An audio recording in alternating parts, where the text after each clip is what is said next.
Test 1, 2, 1, 2. Tout a l'air de bien marcher. Alors commençons directement, gros, sans plus tarder.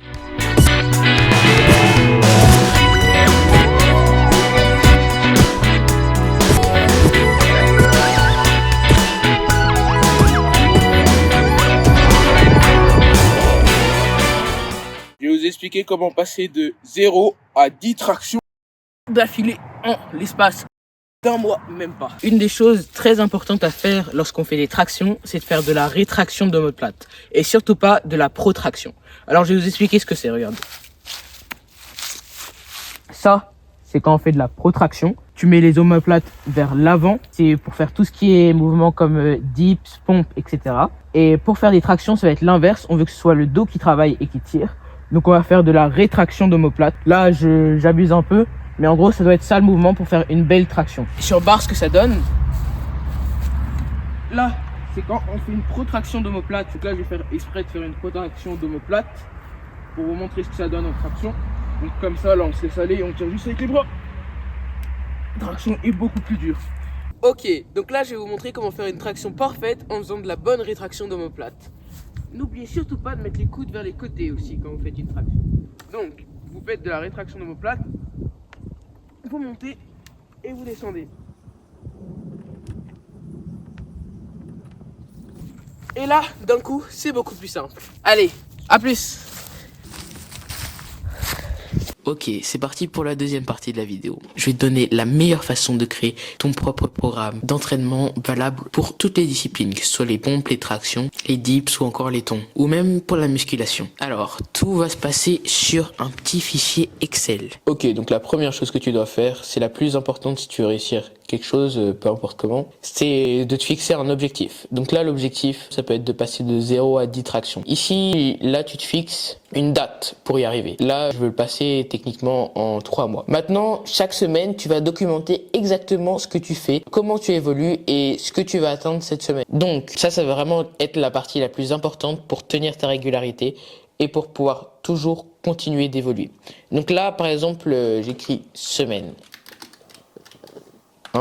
Ici, j'écris mes objectifs. Donc, déjà, combien de séries est-ce que je veux faire? Je vais vous expliquer simplement, le meilleur, c'est entre 4 et 5 séries. Dans une prochaine vidéo, je vais vous expliquer pourquoi entre 4 et 5. Et personnellement, moi, j'utilise des séries de 4 parce que j'ai pas trop le temps et que c'est plus rapide. Le repos entre chaque série, ça va être une partie hyper importante pour atteindre le plus rapidement votre objectif. Là, ce qu'on veut, c'est travailler la force. Du coup, on va se laisser un grand repos, un temps entre 1 minute 30 à 3 minutes. Grand max, parce que vous pouvez aller au-dessus, bien sûr, vous pouvez aller jusqu'à 5 minutes de récupération sans problème, mais ça prend beaucoup plus de temps et ça sert pas à grand chose de plus. Donc maintenant, on sait qu'on va faire 4 séries, qu'on va avoir un temps de 1 minute 30 entre chaque, et là, ça va dépendre de vous, des séries de combien de tractions vous faites, si vous voulez apprendre les tractions. Donc voilà, disons que je pars de 0, et que pour faire plusieurs tractions, j'ai besoin d'un élastique. Donc on va se dire qu'on fait 3 tractions avec élastique. Si par exemple vous savez faire 0 traction même avec un élastique, il n'y a pas de souci, vous pouvez faire des séries de 1 et c'est là où je vous conseille de faire plus de séries. Je sais pas si vous avez compris, vous faites une traction et vous le faites par exemple 7 fois avec un temps toujours entre 1 minute 30 à 3 minutes de repos, ce qui est le meilleur. Voilà, ça c'est la meilleure chose pour que vous puissiez progresser le plus rapidement possible. Vous faites ça, semaine 1, je fais entre 4 et 5 séries. Repos, vous choisissez entre 1 minute 30 à 3 minutes et vous vous tenez bien. Et là, vous choisissez le nombre de tractions que vous voulez faire. Ensuite, ça, il y a beaucoup de personnes qui trouvent pas ça assez.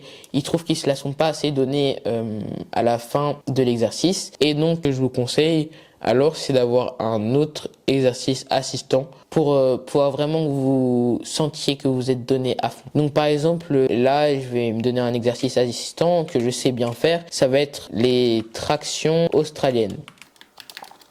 Ok, là c'est cool, je sais faire des tractions australiennes. Combien est-ce que je pense que je pourrais faire de tractions australiennes après avoir fait 3 tractions à l'élastique? Je réfléchis, je pense que je pourrais faire, allez, j'aurai assez de force pour faire 4 fois 4 tractions australiennes. Voilà, donc juste avec ça, j'ai mon programme pour atteindre le plus rapidement possible mes 10 tractions que je veux. Et je pense que je pourrais largement le faire dans les temps. Donc on va récapituler. On met d'abord la semaine. Vous en faites un du coup chaque semaine, ça va vous motiver et vous pouvez voir vos progrès. Ensuite, entre 4 et 5 séries. Moi, ce que je vous conseille, c'est 4 séries. Le repos, de 1 minute 30 à 3 minutes. Ce que je vous conseille et que moi j'utilise, c'est 2 minutes 30. Ensuite, le nombre de tractions, ça va vraiment dépendre de vous. Quel est votre niveau? Vous faites bien évidemment dans ce nombre votre maximum que vous pouvez faire. Et c'est pour ça qu'il y a un grand temps de repos pour que vous puissiez faire 4 fois votre maximum de traction. Ensuite, traction australienne. Ça, c'est un exercice. C'était du coup un exercice assistant qui permettait de vraiment vous donner à fond si vous sentez que vous avez du mal à vous sentez pas vraiment épuisé après les 3 tractions. Bien sûr, ce qu'il faut, c'est pas forcément chercher l'échec musculaire à chaque séance. Mais si vraiment vous sentez que vous n'arrivez pas à vous la donner seulement avec 4 séries de 3 tractions, c'est intéressant d'avoir un exercice assistant comme les tractions australiennes. J'ai fait plein de fautes d'orthographe, faites pas gaffe à ça.